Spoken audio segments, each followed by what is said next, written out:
Hello, it's Jeannie. How are you? I am well, and I wanted to talk to you about one of the reasons I am overall doing so well, and a little bit about my wellness journey. And I'd like to introduce you to my doctor and friend, most importantly, Dr. Mila McManus of the Woodlands Institute for Health and Wellness. And before we get started, I just want to say this isn't like a typical ASMR video. We'll try and keep it, calm and not too crazy. But I'll do my best. So I'll give you a quick introduction of my experience with Mila. I met her about 14 years ago. Yeah, okay. Through friends. And when she said she was a functional doctor, first of all, I didn't know what that was. And secondly, I thought it was quackery. Just because I just made a snap judgment. And so we were chatting throughout the night, and I learned she was an actual physician, MD. So the quackery part went away, in a way. And I mentioned that I had been having migraines. It came up. And she said, "Do you have any food sensitivities?" And I said, "Of course I don't. I would know." She said, "Really? How?" Because I would know. And because I'm just that smart. And I've been having migraines, severe migraines, 1 to 2 a month since I was a teen. Anyway, long story short, I met up with Mila. I did a food sensitivity test. Eggs came up screaming, and the yolks and the whites. So I was like, SOL. And I gave up eggs. I've tested it a few times, and I'm not cured yet, so I still avoid eggs. So anyway, with that blah, blah, blah, let me introduce you to Dr. Mila McManus. Hello. Hello. Thank you for having me on your show today. This is so fun. It is so my honor. I've talked about you in the past, and a little bit here and there about my wellness journey and how you recommended this book, Gut and Psychology Syndrome, to me, saying that everything starts in the gut. Mm-hmm. And so what I want to ask you is tell us a little bit, I guess, about your journey in medicine and your testimony in medicine and what led you to what you're doing now. Sure. Okay, I'd be happy to. Well, I'll try to make this a short story, but I was sickly from the time I was born, Jeannie. And I, had horrible allergies, colic as a baby, eczema as a baby, and I remember having trouble going to the bathroom as long as I can remember even starting to use a toilet. Wow. And started on allergy shots when I was 5.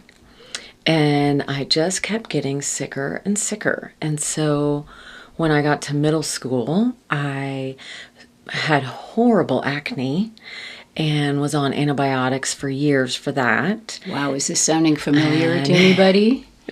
And then when I got to high school, I had pretty horrible periods and PMS symptoms and anxiety and depression issues, mood swings in general, sleep trouble, and I can't remember anything else at the moment. And I just thought, why are my siblings, they seem to be perfectly healthy. Why am I so unhealthy? And my parents would take me to doctor after doctor, and I just, didn't really get anywhere. Nobody ever asked me what my diet looked like.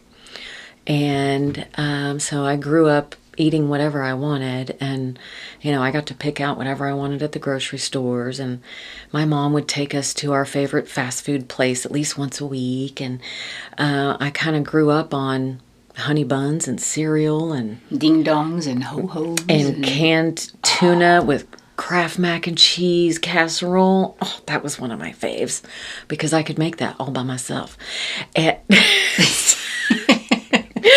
So The little homemaker. didn't really learn how to cook. So, That wasn't cooking? yeah, so I just kept getting sicker. Went to college, issues continued. And so I just thought, you know what? I'm going to go to medical school and I'm going to figure this out for myself. I'm going to learn how to fix myself. And unfortunately, that's not what happened. So in medical school, my issues got worse because my stress got worse.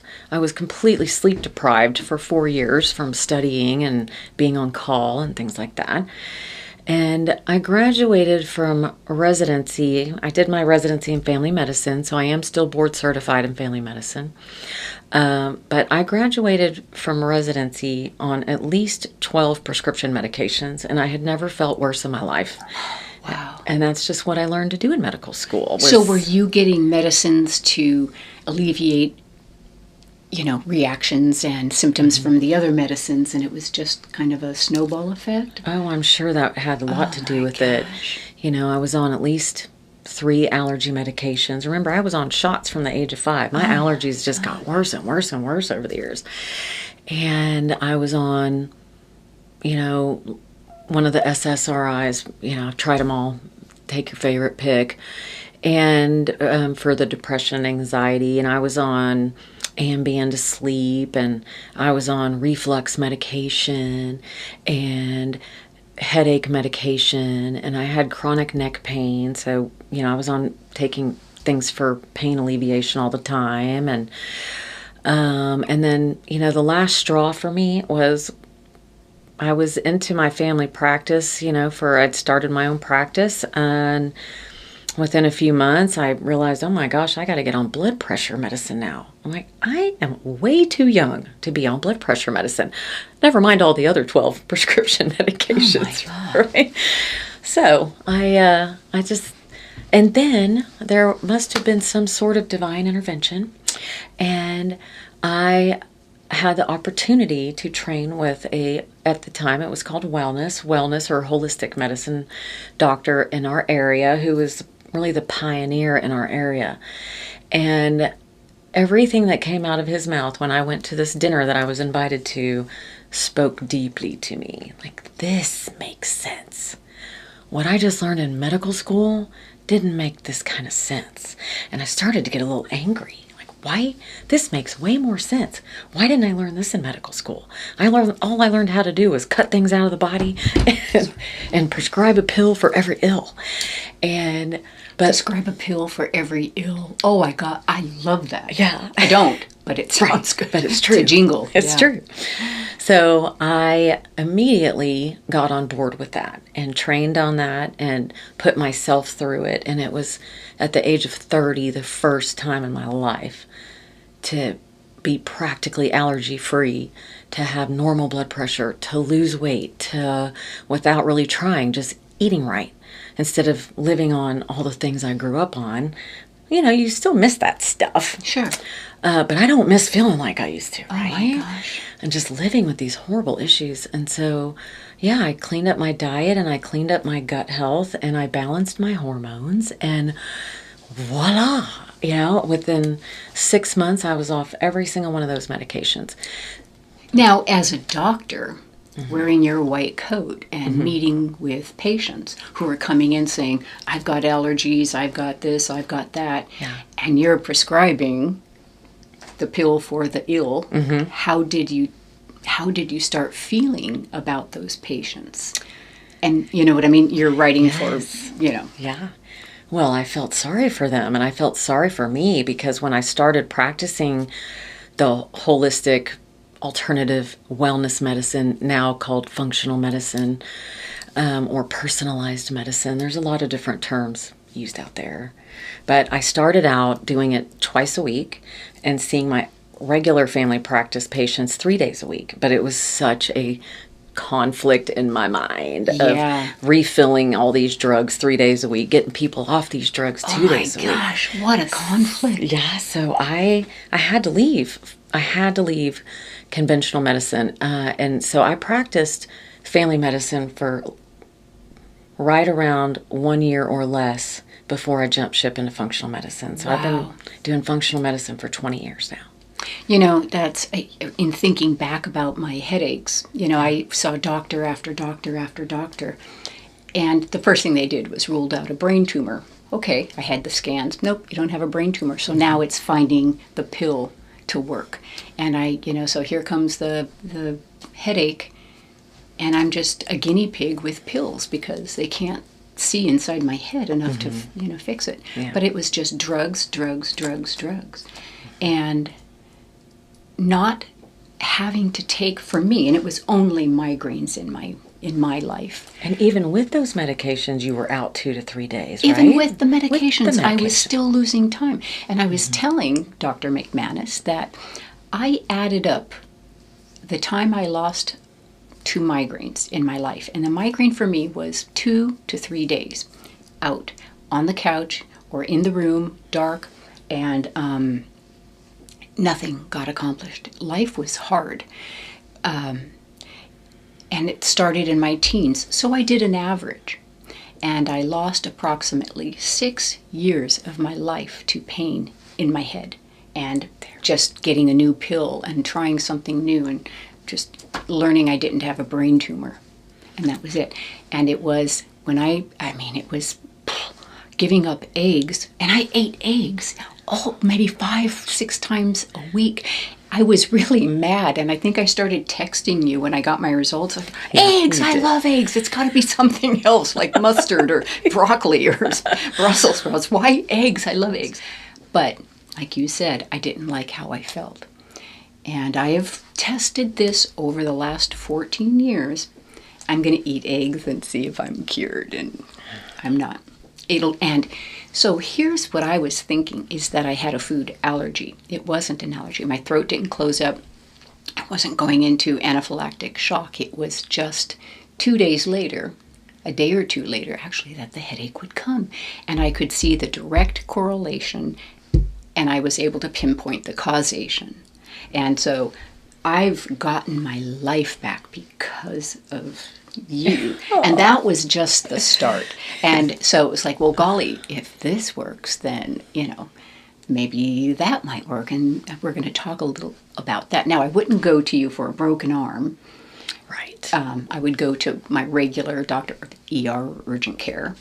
And I've been thrown many a times from the horses, so I don't go to Mila for that. However, there are some things with lingering pain and treatments that you do have, but not the acute injury, so you don't do that anymore. Right. So every time I come into your, do you call it a clinic, your practice? It's huge. It's fine. It's in the Woodlands. If you are anywhere in the greater Houston area, she's the one to visit. She's got lots of practitioners and doctors that work with her. So, again, I'm going to have all of Mila's links, Dr. McManus's links, in the description, in the video description. And so you may want to give this place a call if you've got some kind of chronic thing going on, or if you're just looking at better health and wellness. Her practice is amazing. I love just being there. Oh, that's sweet. I do. I really do. And my husband is going there now. He's a patient of the Woodlands Institute of Health and Wellness and going through a whole protocol of getting back to some wellness. So, Mila, tell me about what you said functional. You started off with holistic. What is functional medicine, and why isn't this used in traditional medicine? Where's the gap there? And so what is it and why not? Functional medicine is everything we didn't learn in medical school, as you just said. And there's really no other good explanation for why we're not taught this in medical school other than the hand that's feeding us, like who is sponsoring medical school, who supports the medical schools. If you watch ads on TV, most of them are pharmaceutical commercials. Oh, I know. We were watching something the other night, and it's like, And magazines with 4 pages of, somebody looking happy, but then the next 3 pages are, the tiny, tiny print. It's an encyclopedia of what could be wrong. Of all the side effects, yeah. But ask your doctor. Yeah. Yeah. So it's mind-boggling. And we have an audience all over the world. You guys know where you're from. And I think it's the U.S. that is the biggest abuser of this. Pimping out drugs to just us, lay people watching TV or reading a women's home magazine. We're just bombarded with drugs, and ask your doctor. Yeah. So it's up to us as physicians beyond medical school and residency training to look outside the box. So I think you'll find that any doctor like myself who's practicing functional medicine probably has a personal story behind it, and how they found it, and how it helped them, and how they wanted to pay it forward, and why they had to leave conventional medicine behind. And so functional medicine is about, instead of just, band-aiding an ill with every pill. I said that backwards anyways. So we want to get to the root causes of your issues. Instead of saying, oh, you have a headache? Okay, take some ibuprofen. How about, well, why are you having headaches? Let's look at, are your hormones balanced? Is it something in your diet? Are you missing a nutritional, a nutrient? Are you deficient in omega-3s or magnesium? How's your gut health? How's your stress level? All of those things might contribute to headaches. Food sensitivities, food allergies. That was in the 40 years of my headaches at the time. No one had ever asked about my diet, my stress, or other than, try to avoid stress. Hello, life, Oh, life does get in the way. Not one nutritional counseling appointment, nothing. Just try this pill. What also boggles the mind for me is that, we learn allergies in medical school, and if you want to go see your primary care doctor or an allergist and ask to be tested for allergies, you're likely to have that done. But what they're going to test for are IgE reactions. The majority of the time, that's what they're testing for. And the IgE reactions are true food allergies that trigger allergies and asthma and hives and anaphylaxis. And also, those foods that trigger those reactions are pretty immediate, usually within minutes, maybe sometimes hours. So like nuts. Exactly. Kids. Yes. And you can connect those dots, or if you eat something, you get immediate stomach ache. Or if you eat, put a peanut in your mouth and your lip swells up. So you can often connect the dots, not always, but sometimes you can connect the dots and figure that out. But food sensitivities, which are completely ignored in conventional medicine, I still don't know why. We have tested for food sensitivities for 20 years, and they are extremely helpful, like they were with Jeannie. And food sensitivities are virtually impossible to connect the dots because they are delayed reactions. Like you said, you have a headache. The migraines would have started a couple of days 2 after days you later. ate the So eggs. there was never that correlation with me. I ate an egg, now I have a headache. And we just, newsflash, this is brand new, Zane just did this and came up, almonds. Oh. And he's the kind of guy, I just have a handful of almonds when I'm hungry 3-4 times a day. So it's like no more almond flour and no more almonds. Almonds, I have noticed, because I've been testing for food sensitivities for 20 years, I've noticed almonds being really common now as food sensitivities over probably the last several years.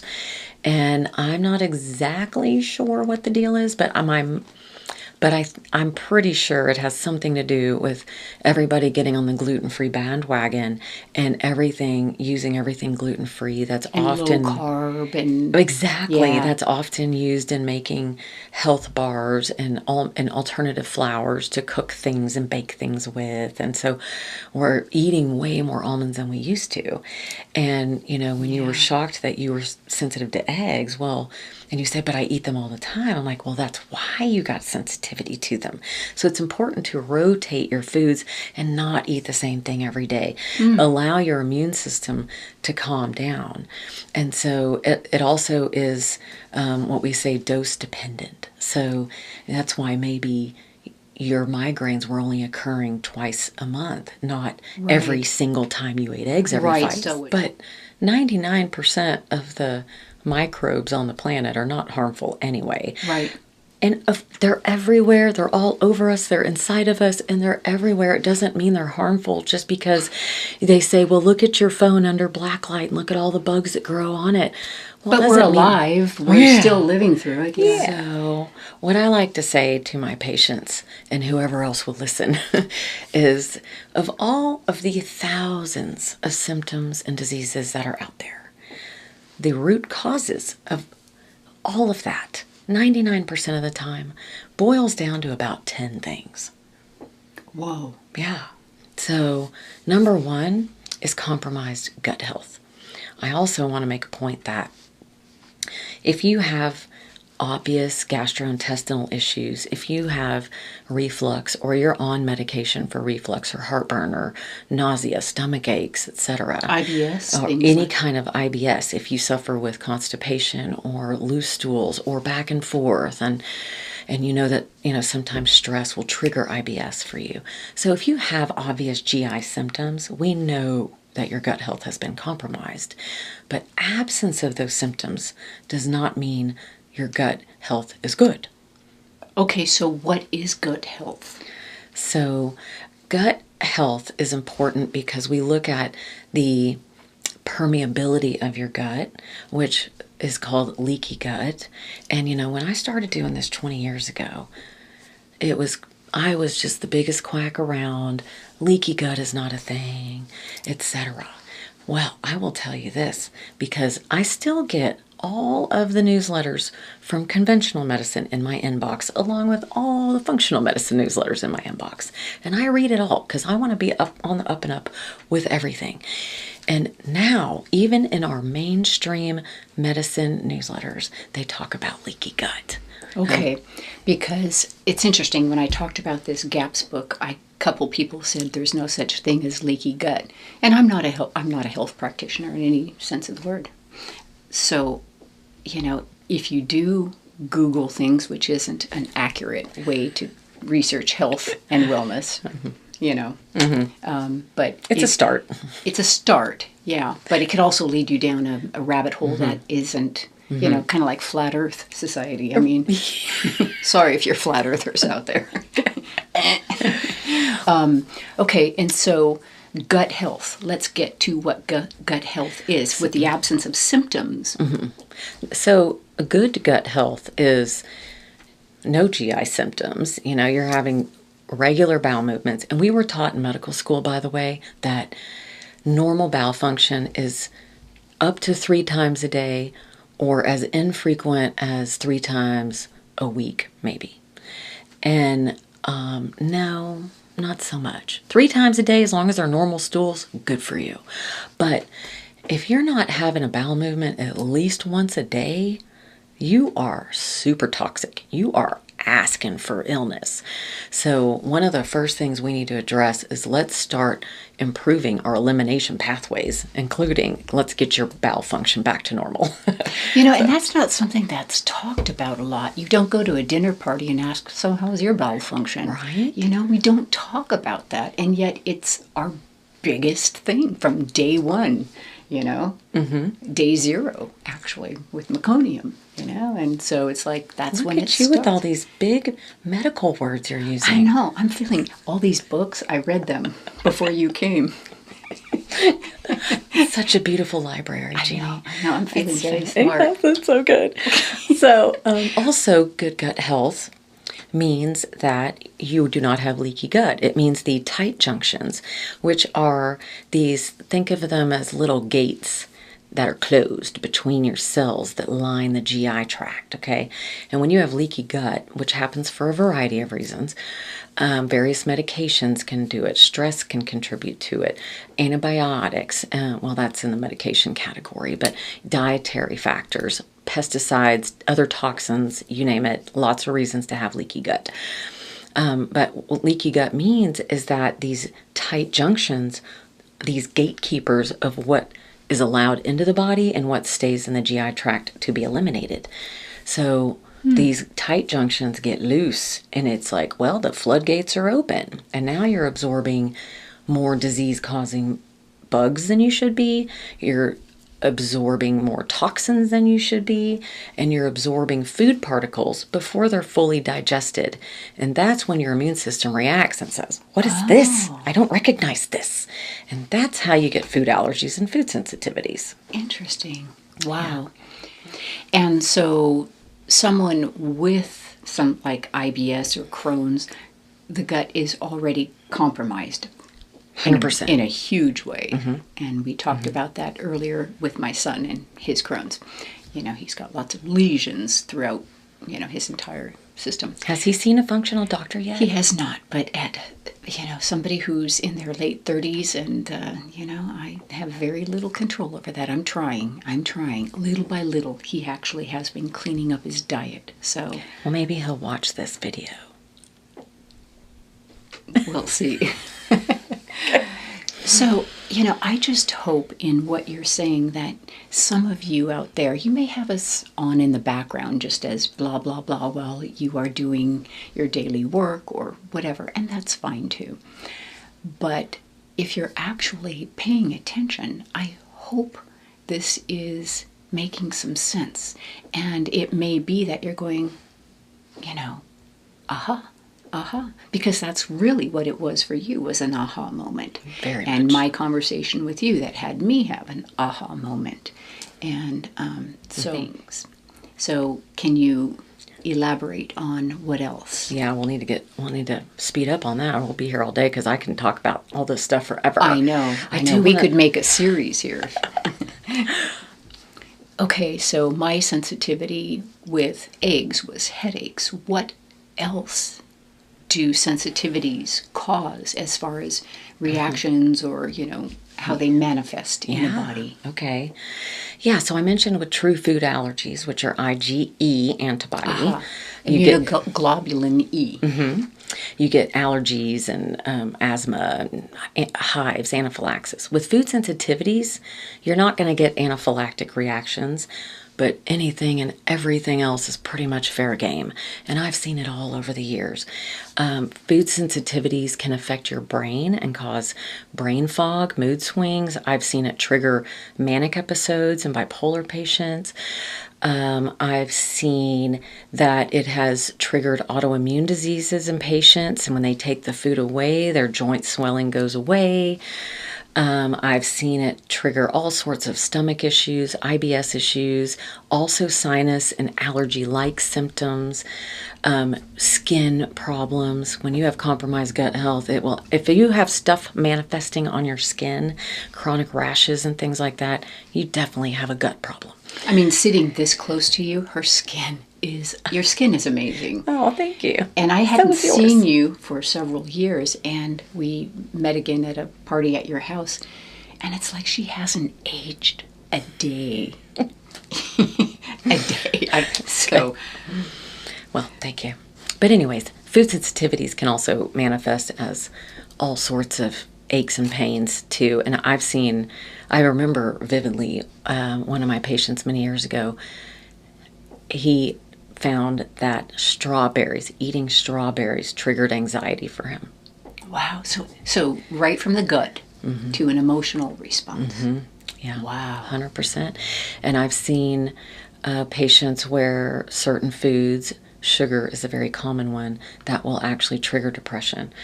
And, you know, sugar's just inflammatory. We love it. You know, we love these foods. They don't love us back. They taste so good going in. I know. Now, is that because you get kind of a spike? You know, is that an insulin reaction thing? Or is it just a food sensitivity to sugar? Yeah, I think sugar in general is inflammatory, but I've also seen people be sensitive to sugar on those reports that we do, the food sensitivity testing. Wow. I guess I'm quite lucky it wasn't that. Food sensitivities in general will increase inflammation in the body. So it can cause arthritis, lots of muscle pain, joint aches. I've seen food sensitivities cause bladder issues, heart arrhythmias. Gosh, I mean. And you talked about emotional reactions and depression. And it just makes me wonder, for people, have you ever just woken up and you're just blue all day or for a couple days and just everything is sad and bad and, you're just feeling so, and it could actually be something from your gut, and it's not necessarily your brain. It could be your gut. Yeah. Because it all starts in the gut. Everything starts in the gut, pretty much. But that's a good segue to go over the other root causes of disease. So obviously gut health is number one. That's always the first thing I talk about because it is so critical to recovery from whatever ails you. You have to address your gut health, whether you think you have a gut health issue or not, like we talked about already. Yeah. So other ones are nutrition. Again, I mean, it was an aha moment for me. Like, oh, so Cheetos and honey buns might be my problem. Oh, nobody ever told me that. Not even in all my years of medical school. I had to take an elective to take nutrition, and it was about a class that long. It was ridiculous. Basic nutrition. Yeah. Wow. So I just continued all those years eating whatever I wanted. Nobody told me to clean up my diet. Nobody said anything about that. So nutrition is important, obviously. And so, so cleaning up your diet. We're realists, so we know that nobody's going to be perfect 100% of the time. I'm not, but I try my best. I try to, sometimes I'm on the 95-5 rule. Sometimes I'm on the 80-20 rule. Yeah, I mean, if I want something sweet, I might have a sweet tart or a little piece of chocolate or whatever it is that is at someone's house. I'm not going to stress about it, but overall, I'm 90-10, 90% good, 10% if I feel like it, Yeah, so, we all deserve a little grace, don't we? A ho-ho now and then. I don't know about that, but... Yeah, I know. I haven't had a ho-ho in I don't know how long. It's just fun to say ho-ho. Yeah, ho-ho. All right, so nutrition, and then also vitamin deficiencies, other nutrient deficiencies. Are you deficient in protein? For instance, one of the most commonly prescribed medications is proton pump inhibitors like Nexium, Prevacid, Prilosec, or the generics, pantoprazole, things like omeprazole, esomeprazole. Those are generic. And what are those for?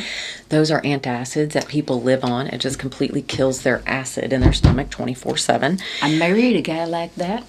Oh, okay. Well, we're going to work on that. Mr. Pepsi, not anymore. Oh, good. Yeah, okay, he great. was popping Pepsids before this was, actually, he started this when we came and saw you about our diet stuff. That's when, he got off the Pepsid. He just took it as, so when I go to bed at night, I don't have heartburn. Oh, okay, just as a preventative. Yeah, okay. Preventative. Let's just destroy my gut health. Yeah, so a lot of people are out there taking millions upon millions of people are taking those medications, not realizing the long-term ramifications of it. Because when you have zero acid in your stomach, you're asking for food poisoning because that is your first line of defense, the acid in your stomach, number one. Number two, by the way, I'm going to go off on a tangent here. It's okay. Reflux and heartburn is not an acid problem. It is a sphincter problem. The sphincter between your esophagus and your stomach is dysfunctional, and it's allowing stuff to come back up when it's not supposed to. What affects the sphincter? The bugs being out of balance in your GI tract, neurotoxins that we're all exposed to 24/7, side effects of other medications, and so on.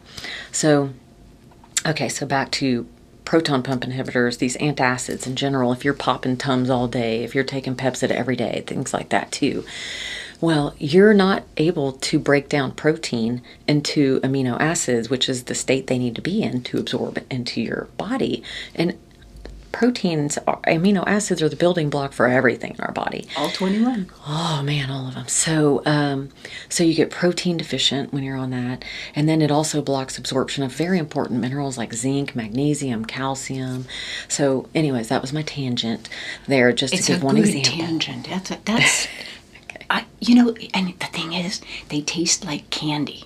They're chewables, and they're good, and they're easy to pop, and, every commercial just promotes them. So I know this is reaching somebody. I just know it is. I hope so. I know it is. I know it is. I've been trying to get the word out for 20 years. So. Yeah. So, okay, more root causes. So besides vitamin and other nutrient deficiencies, hormonal imbalances. I don't care what your blood work says. My business has grown over the years because I tell people I'm not just solely looking at your labs. I don't expect to see your hormones out of range on your labs. But that's not going to give me the whole picture. You know what gives me the picture? Your symptoms. If you're a woman and you're having PMS every month or cycle irregularities, your hormones are out of balance. Let's work on that. I don't need to see what a progesterone and estrogen level look like on your blood work to know that. Let's look and find toxins. Let's look at the root causes of the hormonal imbalance. It's not just about, okay, well, let's balance your hormones with hormones. It's like, okay, well, if we just clean up your diet and we clean up your gut and we manage your stress and we make sure you're nutritionally sound, hey, your hormones might just balance without hormones, right? So, okay, so also, same thing in men with testosterone issues. So testosterone has a very large normal reference range. And if you're down here at 350, well, okay, your doctor's going to tell you your testosterone level's okay. But if you're gaining weight and you're feeling kind of weak and you're tired and you're moody and you're not sleeping well and possibly having erectile issues or low sex drive issues and brain fog, forgetfulness, can't concentrate, okay, well, those sound like low testosterone issues. Even though you're coming up normal. Yeah. But maybe that's not your normal. If the labs are created lab reference ranges are created on a bell curve. So, okay, well, if your test comes back on this side of the bell curve, well, how do we know that your normal isn't supposed to be here on this end? So you have to also listen to the patient and the symptoms. So imagine that. Yeah, so hormonal imbalances with or without abnormalities. Also, thyroid is another big one. People come in all the time with all of these symptoms like depression, fatigue, weight gain, hair loss, etc. And they're like, well, my thyroid levels are normal. I don't care. The same thing, the bell curve. You might be here and you should be here. Yes, but it's also what are the doctors checking? If all they're checking is the TSH level, okay, well, that's a screening tool. That's not a diagnostic tool. So if you come in with all these symptoms, your doctor should do a more thorough thyroid panel, number one. And number two, they don't, conventional medicine teaches us to use different thyroid labs than what we use in functional medicine. So we can sort of sift through and see more things with the labs that we do to look at thyroid function. But even if those levels that we do come back normal, okay, that tells me that your thyroid is producing hormone. So you've got thyroid hormones floating around in your blood. But guess what? They do nothing floating around in your blood. They have to get into your cells for your thyroid to have the action it needs. And so if it's not getting into the cells, well, why is that happening? And that's when we start unraveling the mysteries of what's going on and how to fix that problem. So you're really an investigator. I am a medical detective. You are a medical detective. Wow. Yes. And it's interesting. You see nothing like this on TV, in terms of anything. I don't know about anybody else, but I can't afford the advertising time during the Super Bowl.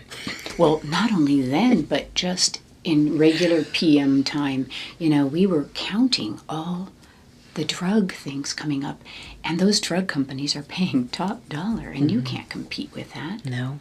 None of us can. None of us can. So, okay, we talked about hormones.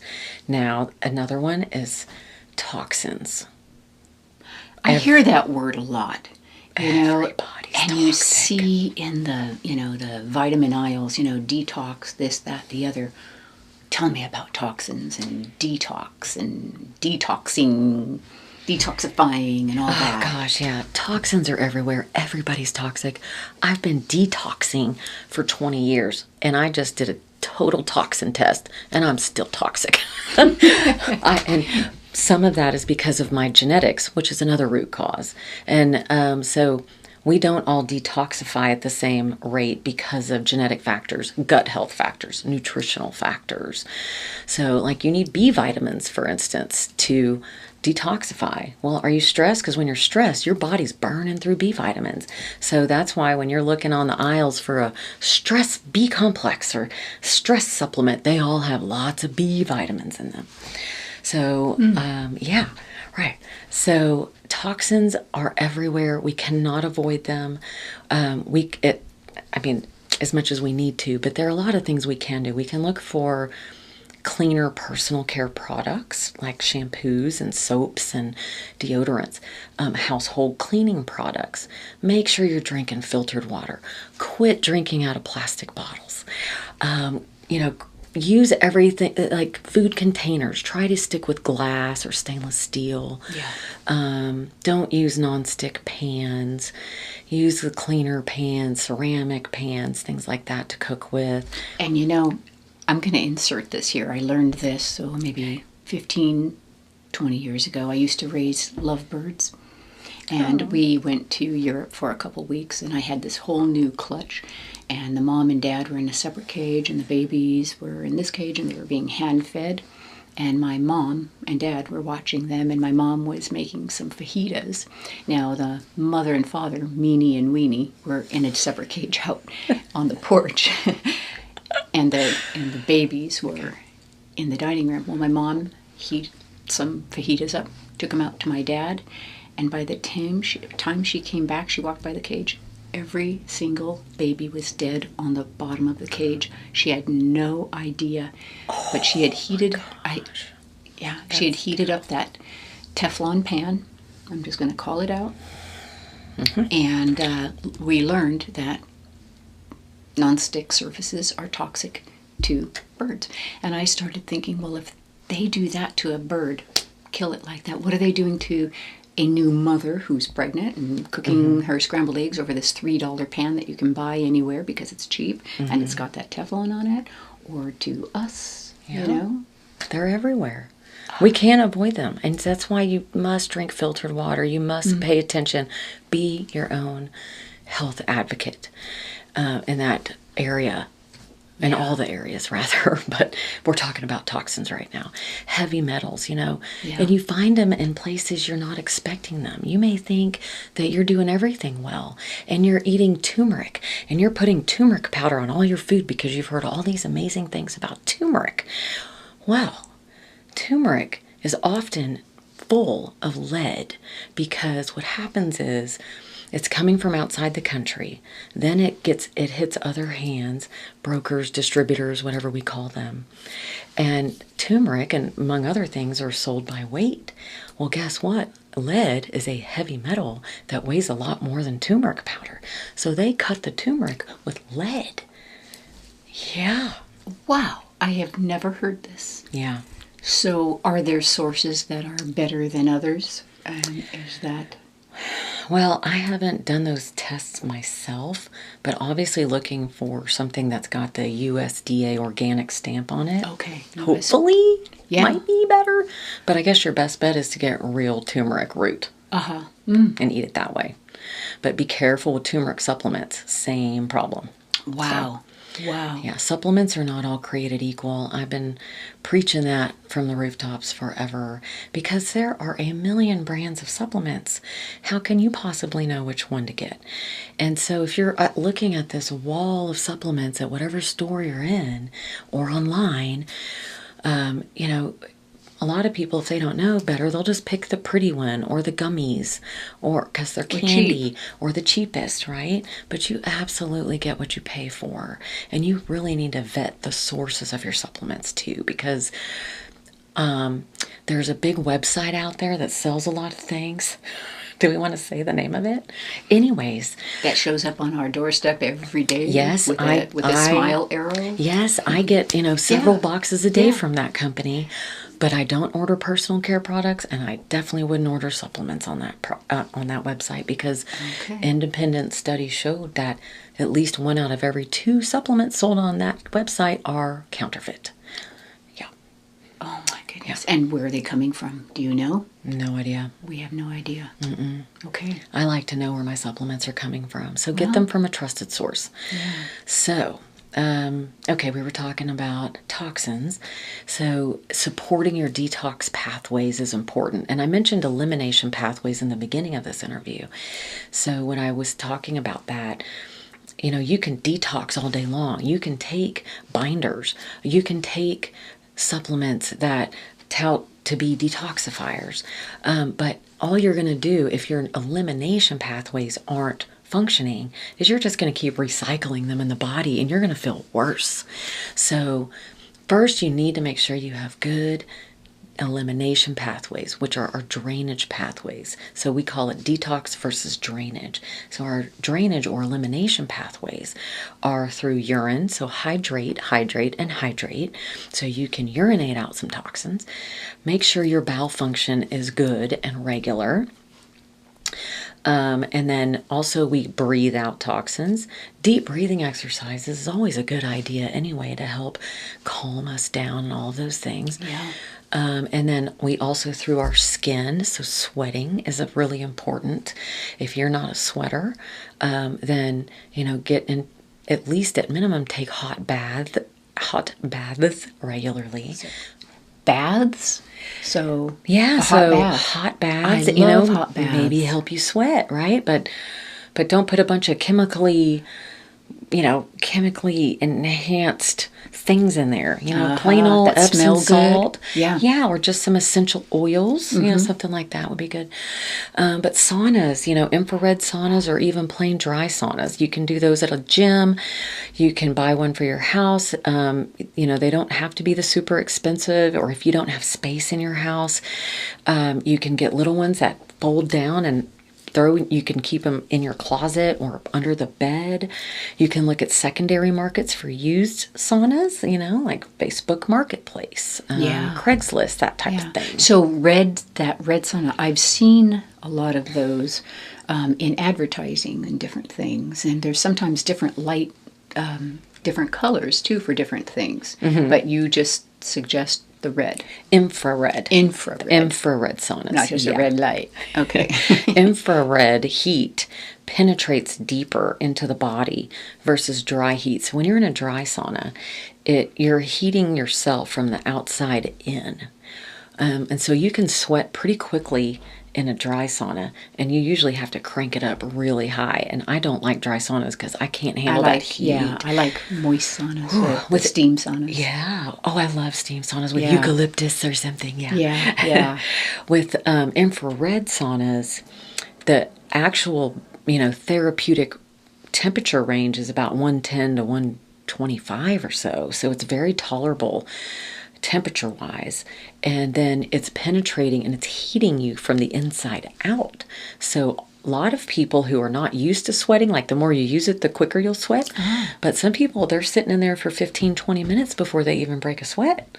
And then, but the more you use it, you'll realize, oh, okay, I was 7 minutes, I feel a bead of sweat going down my back. A glow. And the glow. So the last thing I want to mention about elimination pathways is your lymphatic system. It is your sewage system, and it runs right along your blood vessels and eventually dumps into your blood. And so you don't want to just be circulating that. Plus, lymph can get stagnant. And so you want lymphatic flow to be really good to help with those drainage pathways. So dry brushing is one of the techniques you can use for that. Just move, bounce, you know, get on a rebounder, those little bitty trampolines, but, you know, go on walks. But movement is what's going to help move your lymph as well. So we went to somebody's house for dinner, and she had that. The vibration plate. Vibration plate. Yes. Okay. And I mean, we can be serious, but we can be funny. I have one of those too, vibration plate. And I got on it. She starts turning it up, and you know, and she turned it up and turned. Stop! I thought I was going to pass out. Some of them are more intense than others. Yeah, but it was like, okay, crank it up on me. I'm tough. That one was trying to slap fat cells off the body or something. And it almost did. I think I lost a chunk, But you got really good lymph flow that night. So that's what that would do then. Yeah. It's the movement. Okay, so Move. a sedentary life is not conducive to good health. That's right. Yeah. I would like to quote my mother, as I do often, which is, honey, I think there's at least one study out there that shows that exercise is good for you. At least one. At least one. So move. yeah, You've got to move it. Yes, let's move. All right, so so we're talking about toxins, detoxing, drainage pathways. Another root cause, microbes, microorganisms, which she knows a lot about, given her background. But, microorganisms, I'm talking about parasites, bacteria, viruses. Now, we have a lot of beneficial microbes in our body that we need that have a synergistic relationship that help us digest our food. Some of our gut bugs actually produce some vitamins for us, actually help produce neurotransmitters, chemicals in our brains. So, if your gut's not healthy, it's going to affect your brain, hence gut and psychology syndrome. So, it's a real thing. So, microbes, sometimes it's an infection that has been going on for years and you have no idea it's there. If you have a lot of dental work, if you have root canals and things like that, or you may have an abscessed tooth you don't know about, but if you have root canals or a lot of dental work or amalgam or silver fillings, you should absolutely look into getting your mouth cleaned up with a biologic dentist. Biologic dentists are like the functional medicine doctors of dentistry. So look for a biologic dentist. And sometimes all of your issues might be right here. Wow. Yeah. So right next to your brain. Exactly. Yeah. But, people can have certain bacterial, viral, parasitic infections for years that go undiagnosed. They're hard to find. They're not all in your gut. You're not pooping out tapeworms all day. It's not like that. Parasites get everywhere. They can take up residence in your brain. They can take up residence in your lungs, in your liver. They're not just in your GI tract. So we do like to address parasites. Everybody needs what I call critter control. We all need critter control. Critter control. Yes. I love that. And then, some of you out there may have heard of Lyme disease. So that's sort of become extremely rampant. Quest Lab, several years ago, published a statement that they have found CDC positive Lyme testing in all 50 states, and that was several years ago. Not just the Northeast. Right. Oh, absolutely. It's everywhere. It's all over the world. And when you, ask a doctor, a regular doctor, to check for Lyme disease, and they use Quest Lab, the chances are slim to none that they're going to find it that way. So it's difficult, but there are newer, better tests out there in the functional medicine world that we can offer that conventional medicine unfortunately doesn't. And wow. And so, and even the CDC several years ago admitted that they grossly underestimated the cases of Lyme disease. They used to post on their website it was about 30 to 40,000 people a year, and they admitted that they were off by minimum 10x. So now, at that point, several years ago, it was 350 to 400,000 of cases of Lyme per year, and now it's at least 500,000 cases per year. And those are the ones that conventional medicine actually finds. Oh my goodness. Oh my gosh, because those are CDC numbers. Yeah. Wow. So it's actually much worse than that. So it's a real rampant problem. And Lyme disease is known as the great imitator. So Lyme disease can manifest as autoimmune diseases, as psychiatric problems, as skin rashes, as arthritis. It's crazy. Heart problems. So, and then viruses. So viruses, once you have a virus, you have that virus. You're relying on your immune system to keep it dormant. And a lot of things can reactivate certain viruses. Almost everybody walking around outside has Epstein-Barr virus. 95% of people, minimum, have Epstein-Barr virus in their bodies. And if you have a adequate immune system, it'll keep it dormant. So we're not all walking around like zombies with our Epstein-Barr. But, certain things, we've seen COVID infection reactivate Epstein-Barr virus. And then that can contribute to long COVID symptoms, chronic fatigue, headaches, aches and pains, brain fog, horrible brain fog. Epstein-Barr virus and Lyme disease actually have a lot of overlapping symptoms, like with the cognitive issues and joint and muscle pain, things like that, and chronic. Wow, Epstein-Barr, that's amazing. And so is that testable? Oh, yes. Epstein-Barr virus, you can test all day long. Ask your doctor to test for it. And Epstein-Barr, interestingly, is one of the very few, if only, bugs out there where you have to rely on IgG antibodies only. So you have IgG, IgM that are tested for with usually when you're looking for bacterial infections and such. And IgM antibodies, if those show up, that tells you that it's either a recent or an active infection. IgG can't really tell you that. It tells you that you've been exposed to that bug, but we don't know if it's active or past infection.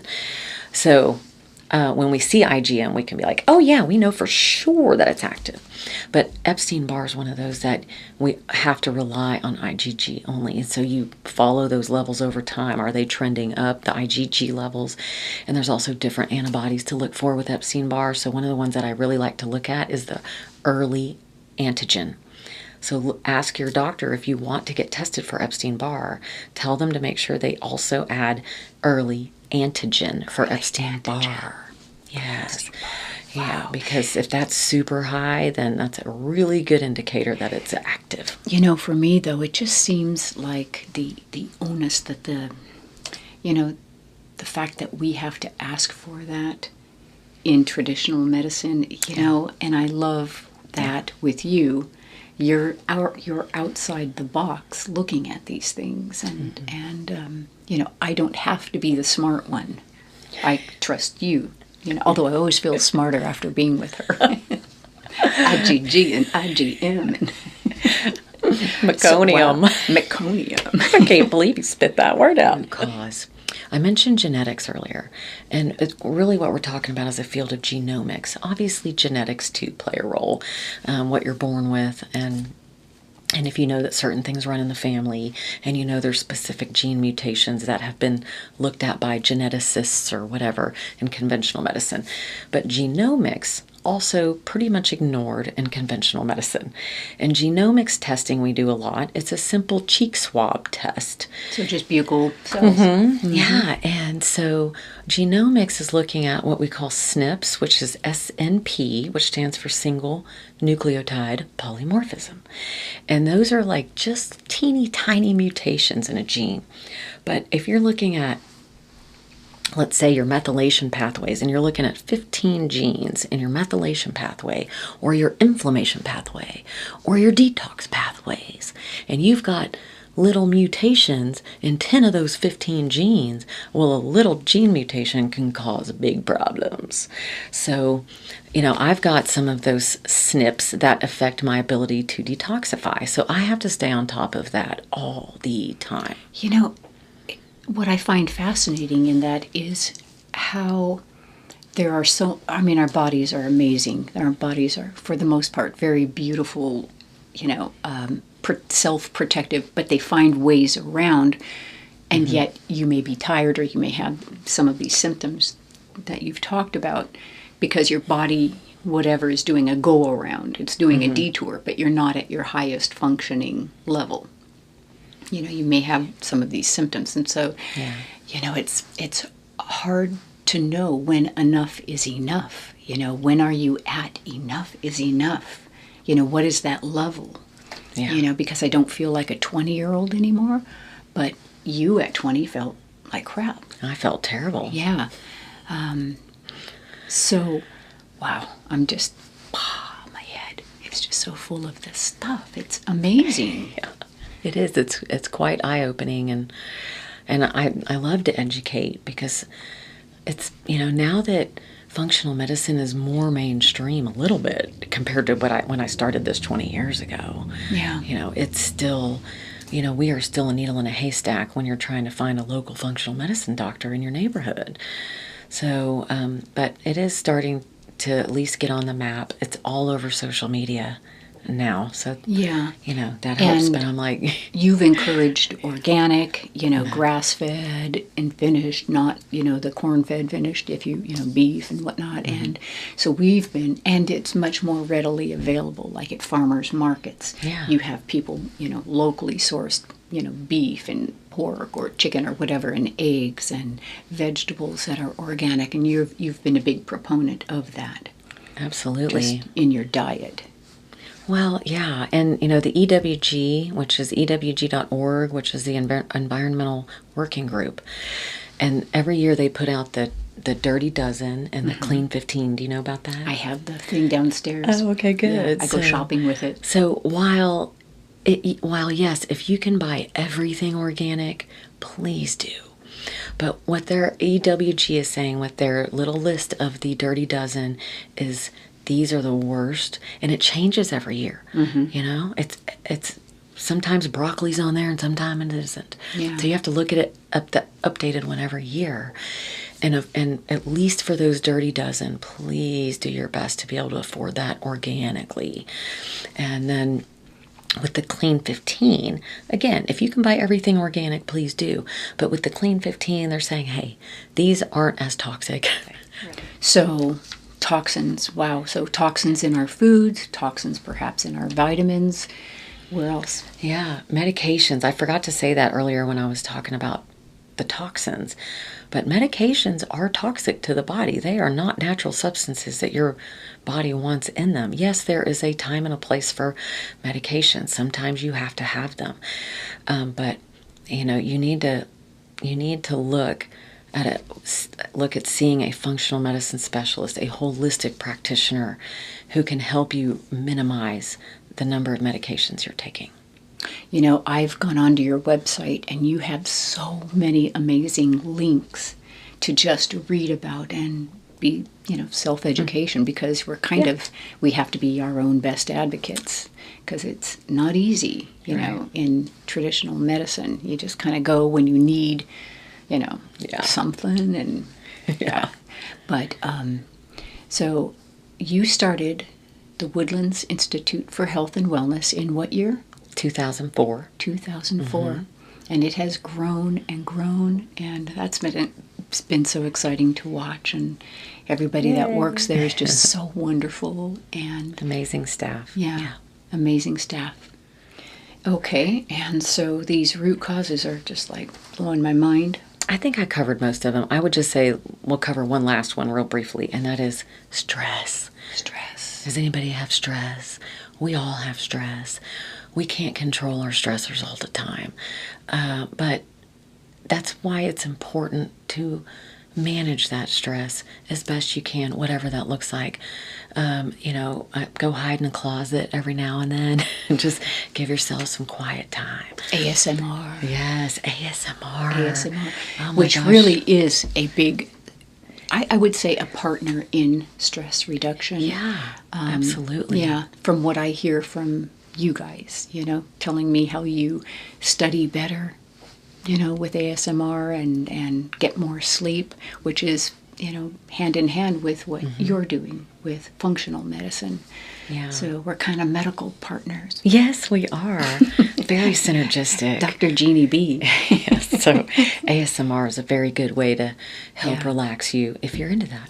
And What's interesting is we were out to dinner, her husband and, my husband and the two of us, and the guys are talking, and we started talking about what ASMR is and what I did, and she was like, wow, that is like right along this pathway with what I'm doing. And it's like, so yeah, that was fun. Do you remember where we were? Yes, I do. It was fantastic. It was so good.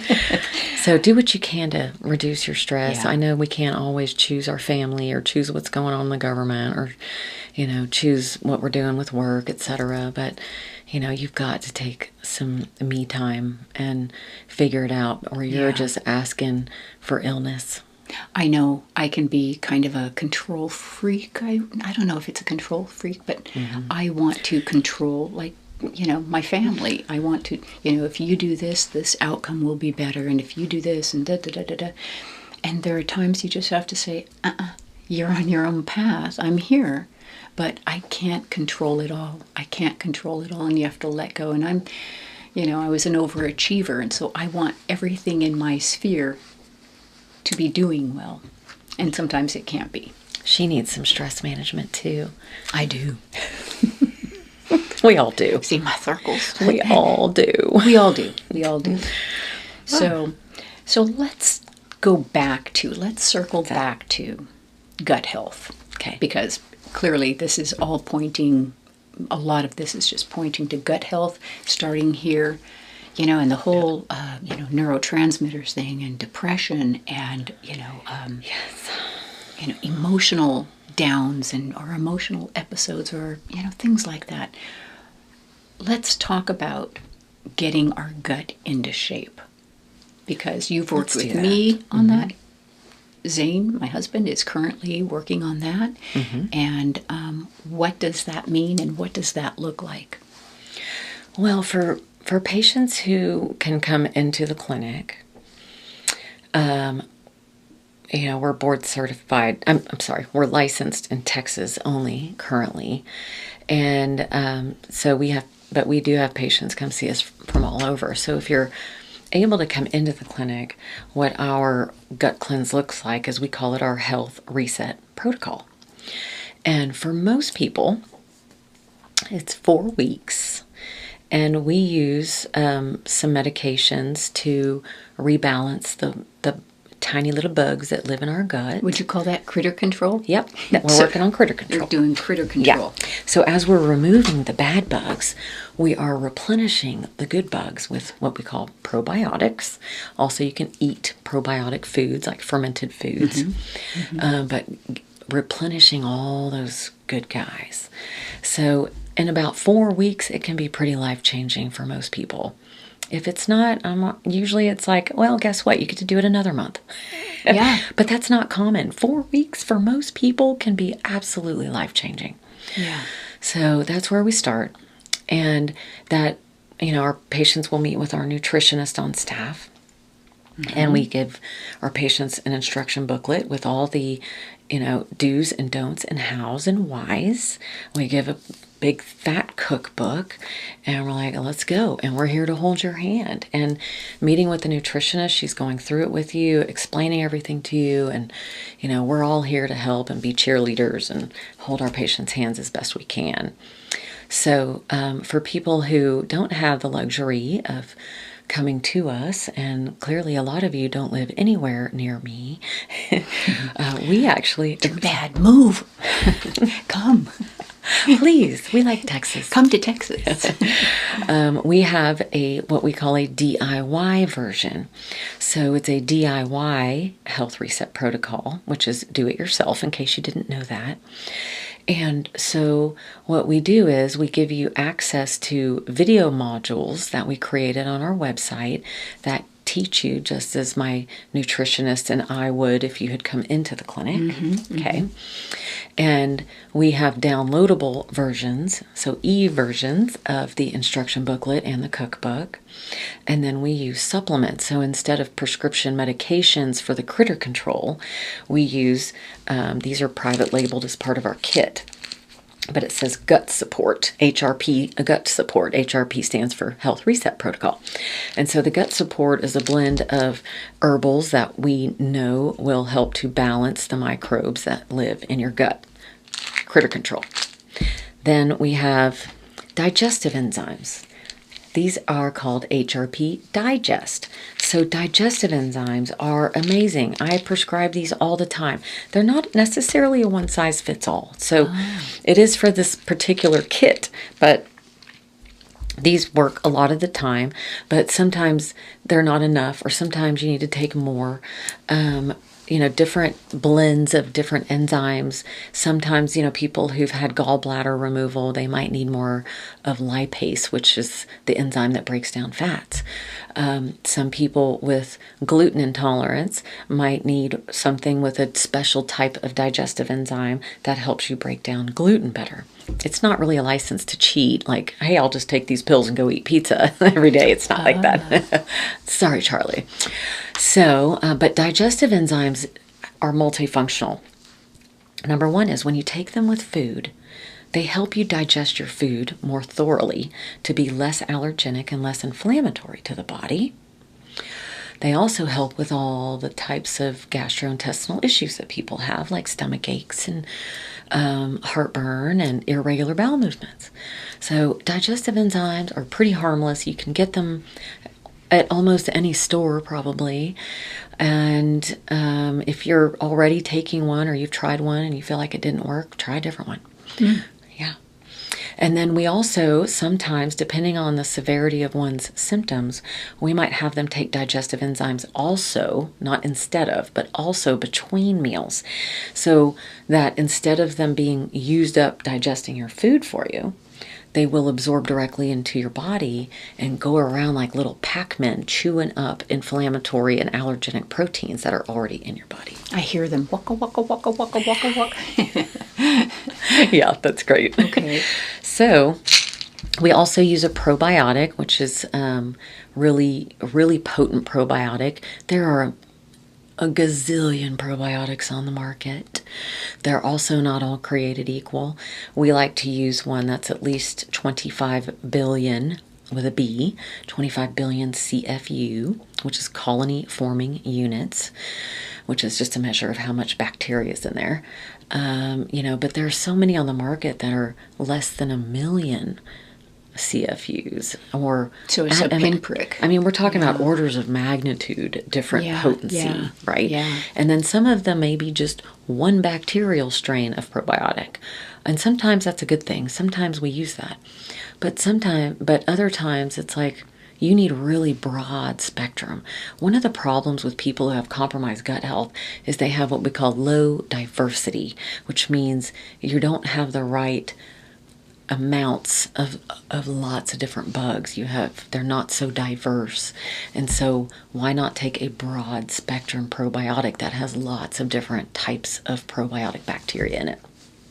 And let's see. What is that? So this one is called Symptom Support. This is sodium bicarbonate. Baking soda. Exactly, with some potassium bicarbonate. So this, what we call Symptom Support, is because baking soda, basically, is what we're talking about here, can do amazing things. I mean, go read a book you can get on Amazon called Sodium Bicarbonate. And you can read about amazing things that plain old Arm & Hammer baking soda can do for you. It's what my dad used to give us when we had upset tummies. He would put baking soda in water, and that's what we drink. Yeah. Give a good burp. And so we do recommend that while people are going through this cleanse, because it can cause some of those detox type symptoms. I mentioned detox symptoms of recirculating toxins. Your elimination pathways may not be good, but also because you're killing off these bad bugs. And so imagine these bugs just exploding and releasing all their toxins at once. And that can make you not feel so well. So I have not been able to predict over the years, other than people who don't have good elimination pathways, who's going to really suffer and who's not. It's not like you can't get through your day and go to work and all of those things. It's more what we see is that somebody might say, oh, I got a little rash, or oh, my skin's itchy, or I'm feeling kind of brain foggy today, or you may notice mood changes in your bowel function. You might swing from one end of the spectrum to the other with that. You may be cranky here or there. But other people also who I think, oh man, this person might not do so well, and they just, starting on day 1 or 2, they are like, I have never felt this good in my life. Wow. Yeah. So, okay, so this is all in the DIY kit. Mm-hmm. And is that orderable online? Can somebody Yes. order that from you? Yeah, so we have a special discount we're offering for Jeannie's followers. And we will link that in the description and the comment, in the pinned comment. I'm going to put that in there for you. Thank you for that, because that Yes. is really nice for people who can't come in and see you. And if you are in the greater Houston area, it's worth the drive. I mean, Houston's the 4th largest city in the, United States. So, to say, oh, come if you live in Houston, it's a big city. But Yes, it is. going to your place is worth it. Thank you, Jeannie. Find the anti-commute hour, and come in and see Mila, or We do virtual appointments too. and virtual appointments. Wow. do, yeah. And also, if you live inside the United States, then we can ship you the kit with the supplements included. If you live outside of the United States, we can still have another option for you to do everything virtually through the website, and then we will instruct you on finding a source for the supplements that you're going to need. So doing this health reset could be step one for, determining, wow, I'm feeling better. And, the gut, it starts in the gut. I'm feeling better. And a lot of these other things may just clear up. There may still be more investigative work to do, but this is clearly a great step one. Health Reset Protocol. We went round and round about naming that protocol, and it just makes sense because it's doing so many things. It's reducing inflammation. It's eliminating the most inflammatory, the most allergenic foods from your diet. We're teaching you how to eat. We're teaching you portion sizes. We're teaching you about food sensitivities and enzymes and myths around certain types of foods, and and they're all out there. And food nowadays, you walk through a grocery store and it's just, all the packaged stuff looks so good. It just does. It's colorful, the boxes are colorful, and I find that, I'm typically just trying to stay on the perimeter of the grocery store, because that's where, depending on the grocery store you're in and the kind of grocery store you're in. But for the most part, it's the organic aisle, and... unfortunately, the FDA, who's the one who allows all that stuff on those grocery shelves, doesn't really have your back like you think. No. So just because you see a food in a box on a shelf in the store doesn't mean it's okay to have in your pantry. And I've noticed, too, that, like, when we're in Europe, there are a lot of things that they don't sell that they have, I don't know if the word, they've banned, that we still do. And, it's true. It is really amazing. And we were talking about glyphosate, being commonly used in, vineyards. I know this. And it can still be called organic. So, yeah, I know. It's terrible. I know. So, okay, so we have gone through a lot, and I hope there is something in here that you can relate to, or if anything, like I said, it's a long blah, blah, blah. Blah, blah, and blah. it just calms you down. Blah, blah, blah. Anything in there that you want to? Well, this is the instruction booklet that you'll download. The Do-It-Yourself Health Reset Protocol. Yes. So Yeah, this is, and as I've always told you guys, I would never put something in front of you that I don't believe in myself. And she has kept me healthy and looking good. Okay, not my hair, but well, my hair too. It looks great. Yeah. No, I mean, you look fine. You look fantastic. well, no, you don't do my hair, but I get a lot of compliments on, oh, your skin looks good, you look great, and yeah, my lights are good, and yeah, I put my makeup on, but it really does come from the inside, and it works out. You can't put the lipstick on a pig and have that pig really be healthy. I don't know if that's the greatest analogy, but I say that. So we have just felt amazing at everything we've done through your, what do you call it, clinic? Sure. Yeah, Clinic. I mean, it's just Center for Healing. Center for Healing. It really is, and everybody there is so wonderful. So I agree. Well, I would like to just say one other thing that came to mind, and that is that if you are on blood sugar or blood pressure medication, you should keep an eye on your blood sugar and blood pressure if you're going to do this kit, because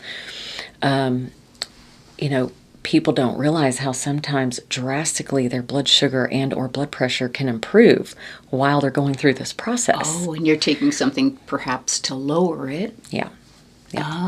So be careful. Okay. And I'd like to ask, where do you see functional medicine in 10 years? Well, it sure has taken a long time, 20 years, just to get where we are today. But it's amazing how much it's on social media, but usually in the form of practitioners like me trying to talk to the masses, trying to raise awareness. It's in 10 years, I really hope that conventional medicine can just be a little less narrow-minded about it. Yeah. And it's not really their fault. It's really like, this is what we're taught in medical school, and this is what we're supposed to do with that information. We're supposed to prescribe medications and do surgeries. And then it's like tunnel vision after that. Yeah. And I can see that happens. And that's why I said in the beginning, like, when you find a doctor like myself, usually we have a story and we have a reason why we jumped ship and clinged on to what we know works really well. And I appreciate what you said about staying in touch with all the conventional stuff too. You read it all. And so when we go out, I can say, hey, have you heard about this, that, or the other? Oh yeah, I read something about that 3 months ago. So she's, she really is. She's one of the smartest friends I have. Oh, Jeannie's so sweet. So I hope you guys found this interesting. I know it's really different in terms of what I bring to you, but we tried to keep it soft and quiet, and if anything, a really good blah, blah, blah, a nice long blah, blah, blah. Blah, blah. Blah, blah. Blah, blah. She's a good blah, blah. Blah, blah. Yeah, but it's one of, I think, this could be transformational for you. And that's what I would like to see. A transformation that you picked up on something and you can pick up the reins and make a really wonderful change in your health, in your emotional health, your gut health, your mental health, your, everything health. That's right. So we're going to sign off. Check out the description. Check out the pinned comment that I will have something there for you. Yeah. And I look forward to hearing, what you got out of this, if there was something you heard. It's not going to be a debate. If you say, but I don't have time to debate you, nor do I have the experience and expertise to debate you on something. So if, you have that, but I would like to know if there's something that, a pathway you're going to follow within this. So, because I truly do wish you well, and I know you do. I mean, you really care about your patients. I really do. Yeah. And I wish you all the best. Be well. Thank you so much for being here and taking time out of your extremely busy schedule. I'm honored, and so I'm going to sign off for now. Wish you well. I wish you peace, joy, no stress, and love. Thank you, Jeannie. Bye for now. See you in the next video.